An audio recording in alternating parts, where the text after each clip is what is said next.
You walk around this building and everyone is so supportive and so excited about what is happening with the Fever. A subtle yet historic shift is taking shape in Indianapolis, and it's easy to underestimate how extraordinary it truly is.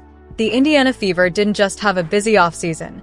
They carefully built what may become the most dangerous roster in franchise history, assembling it piece by piece within only a few days. Now that the dust has settled, it's time to explore what happened, why it matters, and whether this team truly has the potential to end the WNBA's long championship drought for the Fever. To understand what Indiana is creating today, we must revisit where this journey began, as their current ambitions cannot be appreciated without recognizing the adversity they faced just a season ago. The 2025 WNBA season was anticipated to be the moment when everything finally came together for the Indiana Fever, with Caitlin Clark, widely regarded as one of the most electrifying players to ever enter the league, entering her second professional season amid immense excitement and towering expectations. However, that optimism quickly unraveled when a devastating groin injury sidelined Clark after only 13 games, a setback significant enough to derail the momentum and spirit of a young, hopeful team.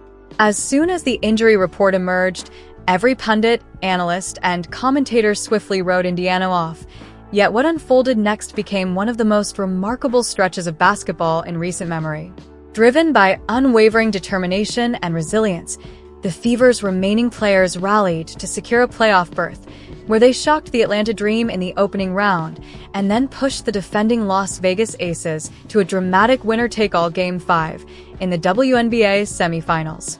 Although the Aces ultimately prevailed in overtime with a 107-98 victory, the statement made by that battered and short-handed Fever squad echoed powerfully throughout the league, leaving many to wonder just how formidable this team could become once fully strengthened.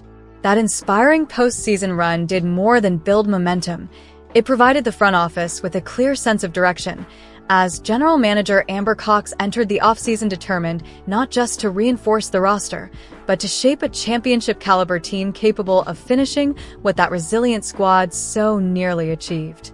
Acting with decisive intent, Amber Cox made the offseason's most vital move by securing Kelsey Mitchell as the enduring cornerstone of Indiana's future. A three-time WNBA All-Star, first-team All-WNBA selection, and the driving force who sustained the Fever during Caitlin Clark's absence, Mitchell stood as the franchise's unquestioned priority. Throughout the 2025 season, she produced a historic campaign, averaging a franchise record 20.2 points per game while Clark remained sidelined, reinforcing her status as the team's lifeline. Cox left no doubt across the league that Mitchell was staying, finalizing the agreement the instant the signing window opened on April 11th. Mitchell secured a one-year Supermax contract worth $1.4 million, becoming the highest-paid player in Indiana Fever history. Under the new WNBA collective bargaining agreement, which elevated the salary cap to $7 million, the Supermax accounts for 20% of that total, and Mitchell has demonstrated she merits every cent. What truly distinguished this signing, however, was not only the financial commitment, but also the unmistakable public endorsement from Clark herself. During a nationally televised NBC broadcast, Clark stressed that re-signing Mitchell was not just a priority, it was the first priority, highlighting a powerful alignment between the franchise's superstar and its front office. This unity, with leadership and talent moving in complete harmony, established the championship foundation and created momentum that seamlessly carried into the next pivotal step, Lexi Hull's inspiring return. Staying true to the Fever's identity, the second crucial piece of the offseason puzzle smoothly fell into place with Lexi Hull, the 26-year-old guard who has evolved into one of Indianapolis's most beloved figures.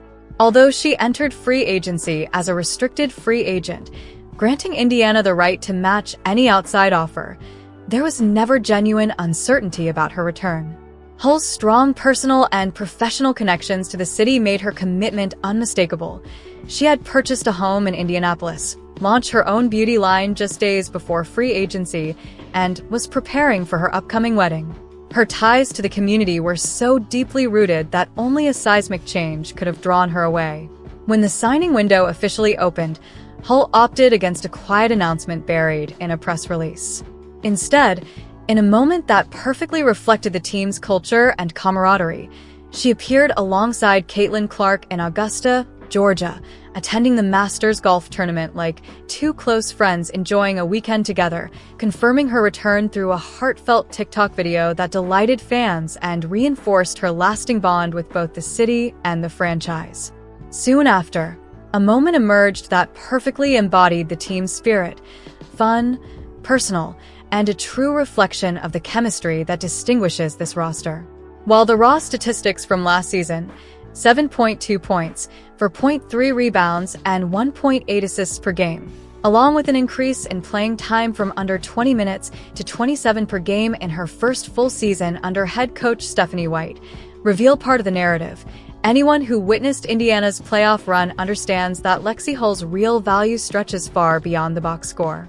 She provides relentless defensive energy, an unwavering motor, and a calming presence in the locker room during moments of adversity.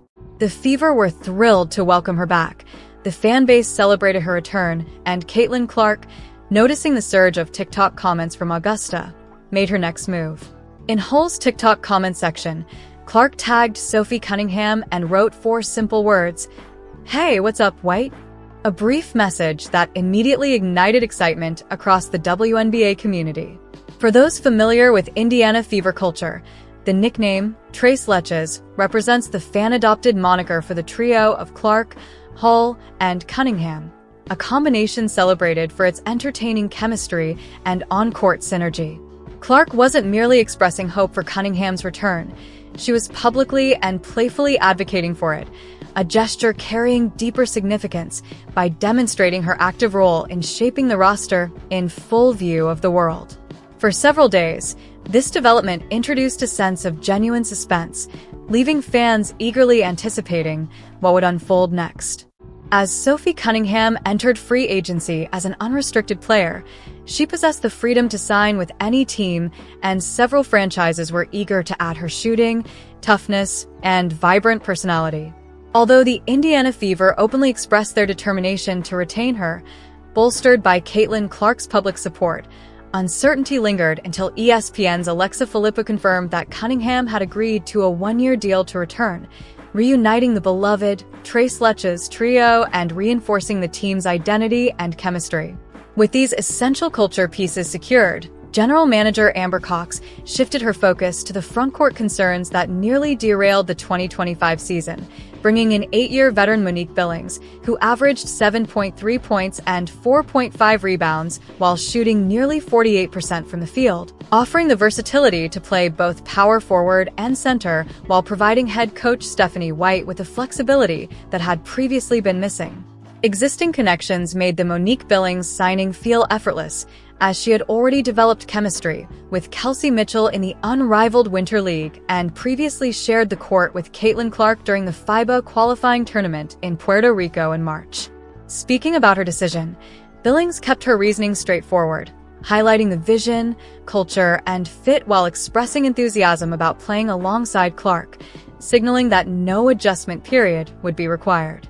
The Fever further strengthened their backcourt depth by signing Indianapolis native Tyasha Harris, who had previously played under head coach Stephanie White in Connecticut, to serve as a dependable backup point guard behind Clark.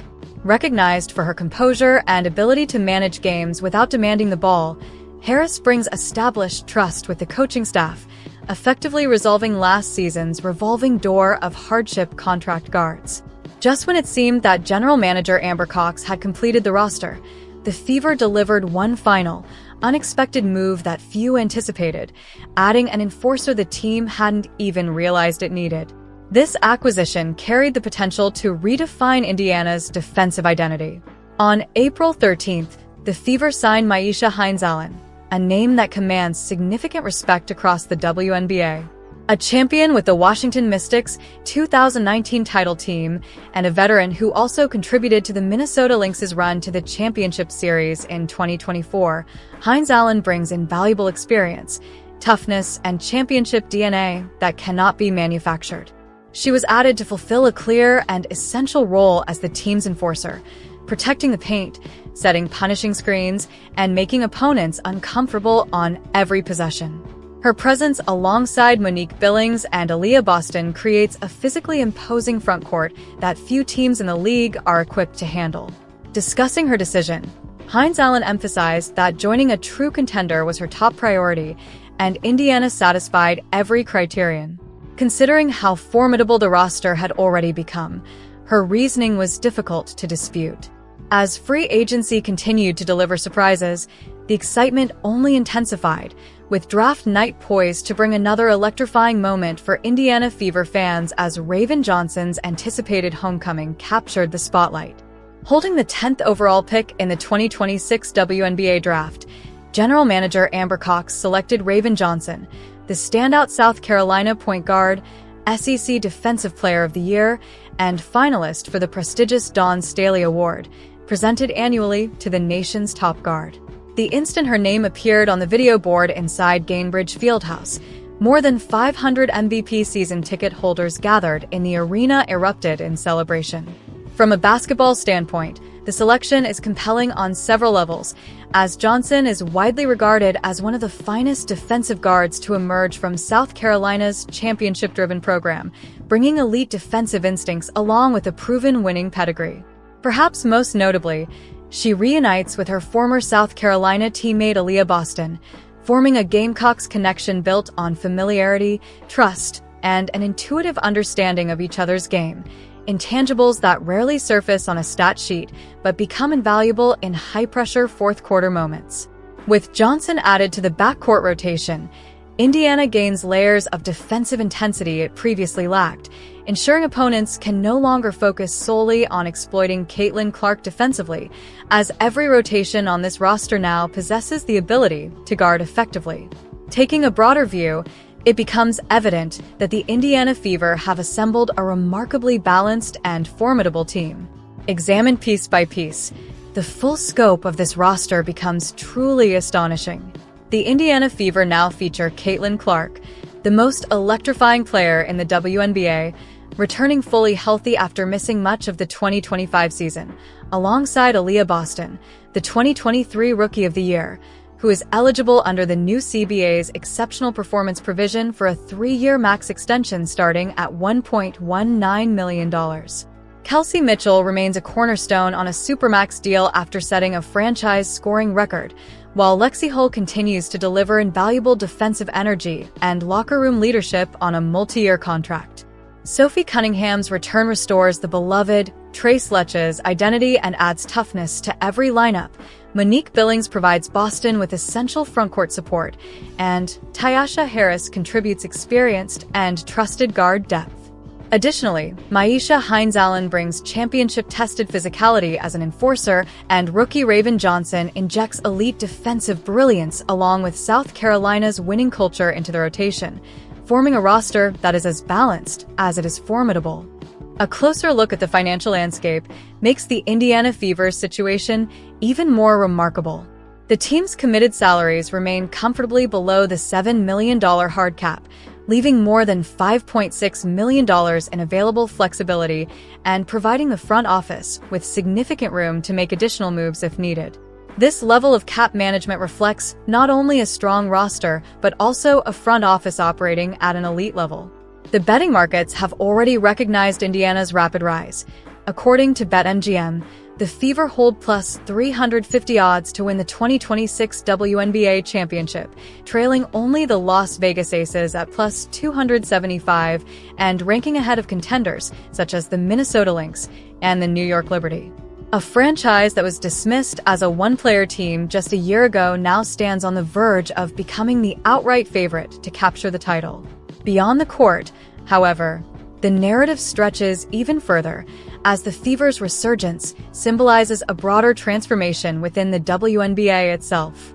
Since Caitlin Clark's arrival in Indianapolis, the league has experienced a surge in attention and momentum that would have seemed unimaginable only 2 years ago.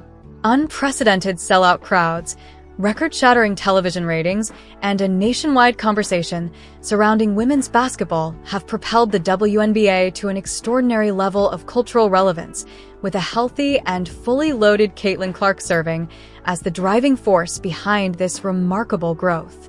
What truly sets Indiana's rise apart, however, is that it extends beyond a star-centered narrative. Even in Clark's absence last season, the Fever advanced to the Final Four of the WNBA playoffs, underscoring the team's depth, coaching excellence, and resilient culture. Guided by Stephanie White's leadership, the squad has cultivated a strong identity that endures regardless of individual absences, and with Clark now fully healthy and supported by the most talented roster of her career, the team's potential becomes genuinely intimidating for the rest of the league. The Minnesota Lynx are equally loaded with talent, setting the stage for a compelling and fiercely competitive battle at the summit of the WNBA.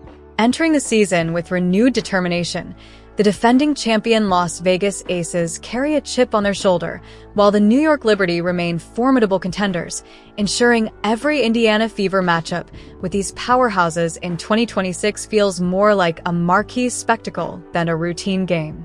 With training camp opening on April 19th and the season tipping off on May 9th against the Dallas Wings, the moment of truth is rapidly approaching. Amid this excitement, it's essential to recognize the architect behind Indiana's transformation, General Manager Amber Cox, whose strategic vision deserves greater acknowledgement.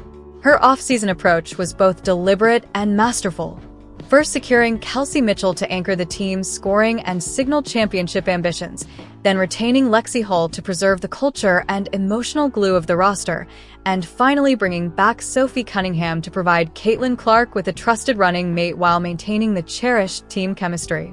Strategically, the addition of Monique Billings and Tyasha Harris enabled the Indiana Fever to resolve structural weaknesses that opponents could have exploited in 2026, while the signing of Maisha Hines-Allen infused championship-level toughness and offered invaluable veteran leadership for younger players.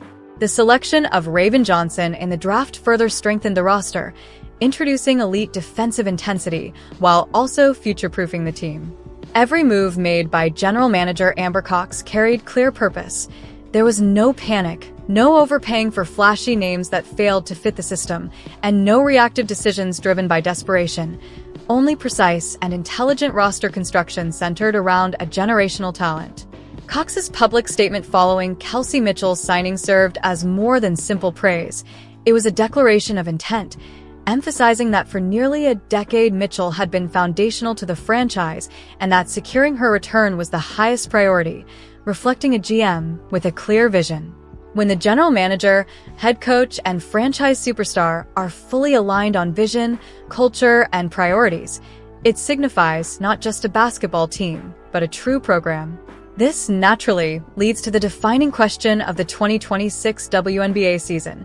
Is this Indiana Fever roster capable of winning a championship? The honest answer remains uncertain, as the league is more competitive than ever. With the Las Vegas Aces determined to maintain their dominance, the Minnesota Lynx boasting a formidable core, and the New York Liberty armed with elite talent across the league. Ultimately, these challenges are genuine and formidable rather than merely symbolic, yet one undeniable truth remains. A battered and shorthanded Indiana Fever squad nearly reached the WNBA Finals without its best player, showcasing a resilience and competitive spirit that captured the attention of the entire league. Now, with Caitlin Clark fully healthy and surrounded by what is arguably the deepest and most strategically assembled roster in franchise history, the team stands on the brink of realizing its true championship potential. No longer reliant on a single superstar, Indiana has evolved into a complete and balanced unit featuring elite scoring, defensive versatility, veteran leadership, and championship experience, all seamlessly aligned under the clear vision of General Manager Amber Cox and head coach Stephanie White. The ceiling for this group isn't just high, it may very well be the highest in the entire WNBA, positioning the Fever as legitimate title contenders rather than an underdog story. With training camp opening on April 19th and the regular season tipping off on May 9th, the window of opportunity is both immediate and significant, and anticipation continues to build with each passing day. Fans, analysts, and betting markets alike are watching closely to see whether this carefully constructed roster can transform promise into a long-awaited championship. If you've enjoyed this in-depth breakdown, be sure to share your thoughts in the comments about whether the Fever can capture the 2026 title. And don't forget to like this video, subscribe to the channel, and turn on notifications so you never miss more insightful WNBA content and future updates.